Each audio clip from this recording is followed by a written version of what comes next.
محترم ناظرین کرام، السلام علیکم ورحمۃ اللہ وبرکاتہ۔ حضرات، آج میں اس ویڈیو میں اصلاح معاشرہ کے عنوان کے تحت کچھ کہنا چاہتا ہوں۔ وہ یہ کہ میرے عزیزوں، میرے دوستوں، ہم بڑے زور شور سے نعرہ لگاتے ہیں کہ غوث کا دامن نہیں چھوڑیں گے۔ ہم جذباتی انداز میں نعرہ لگاتے ہیں خواجہ کا دامن نہیں چھوڑیں گے۔ ہم جوش میں نعرہ لگاتے ہیں رسول کا دامن نہیں چھوڑیں گے۔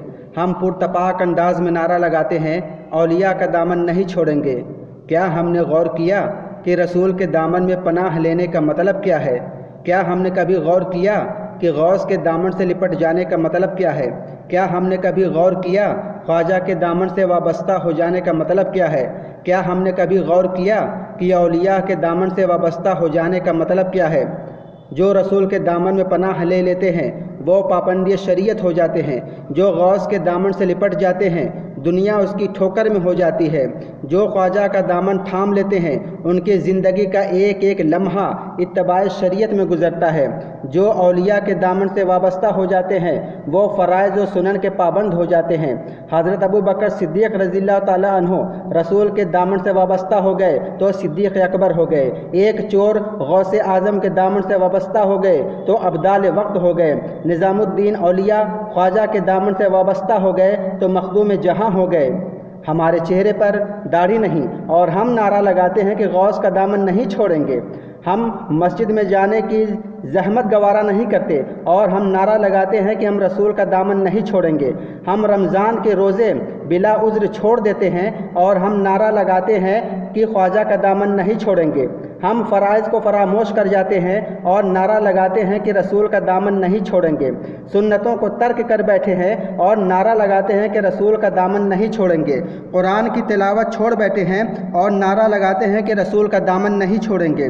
برادران اسلامیہ، مجھے کہنے دیجئے کہ ہم نے رسول کا دامن پکڑا ہی نہیں تو چھوڑنے کا سوال کہاں ہے؟ ہم نے غوث کا دامن پکڑا ہی نہیں تو چھوڑنے کا سوال ہی کہاں پیدا ہوتا ہے؟ ہم نے خواجہ کا دامن پکڑا ہی نہیں تو چھوڑنے کا سوال ہی نہیں پیدا ہوتا۔ جس دن ہمارے ہاتھ میں دامن رسول آ گیا، جس دن ہم دامن رسول سے وابستہ ہو گئے، اس دن ہم نماز کے پابند ہو جائیں گے۔ جس دن ہمارے ہاتھ میں دامن غوث آ گیا اس دن فرائض کو ترک کرنا دور کی بات، ہم سنت کو بھی نہیں چھوڑیں گے۔ جس دن خواجہ کے دامن سے لپٹ گئے کوئی بھی کام خلاف شرع نہیں کریں گے۔ جس دن دامن رسول سے وابستہ ہو گئے دنیا اور آخرت میں ہمارے چرچے ہوں گے۔ دوستوں، میں نے ابھی جو کچھ بیان کیا ہے، ہم اولیاء اللہ سے محبت کرنے والے ہیں، ہم رسول اکرم صلی اللہ علیہ وسلم سے محبت کرنے والے ہیں، تو ہماری محبت کا تقاضا یہی ہے، محبت کا تقاضا یہی ہوتا ہے کہ جو جس سے محبت کرتا ہے اس کا ہر فعل ہر قول کو اپنانے کی کوشش کرتا ہے۔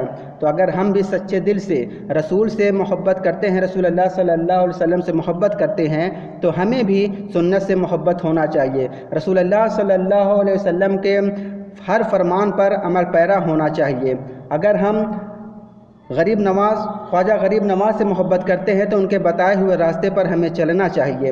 اگر ہم محبت کرتے ہیں غوث پاک سے تو ہمیں ان کے بتائے ہوئے نقش قدم پر چلنا چاہیے۔ اللہ پاک سے دعا ہے کہ ہمیں کہنے سننے سے زیادہ عمل کی توفیق عطا فرمائے۔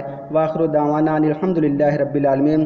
دوستوں، اگر یہ ویڈیو پسند آئی ہو تو اس کو لائک کر دیں اور ہمارے چینل کو سبسکرائب کر کے ہمارے اس دینی خدمات میں ہماری مدد کریں، اور اس ویڈیو کو آگے شیئر کریں تاکہ لوگوں تک اچھی بات پہنچانا بھی صدقہ ہے۔ تو آپ بھی اس صدقہ جاریہ میں، اس صدقے میں، اس نیک عمل میں شامل ہو جائیں۔ اللہ پاک سے دعا ہے کہ ہمیں کہنے سننے سے زیادہ عمل کی توفیق عطا فرمائے۔ وآخر دعوانا ان الحمدللہ رب العالمین۔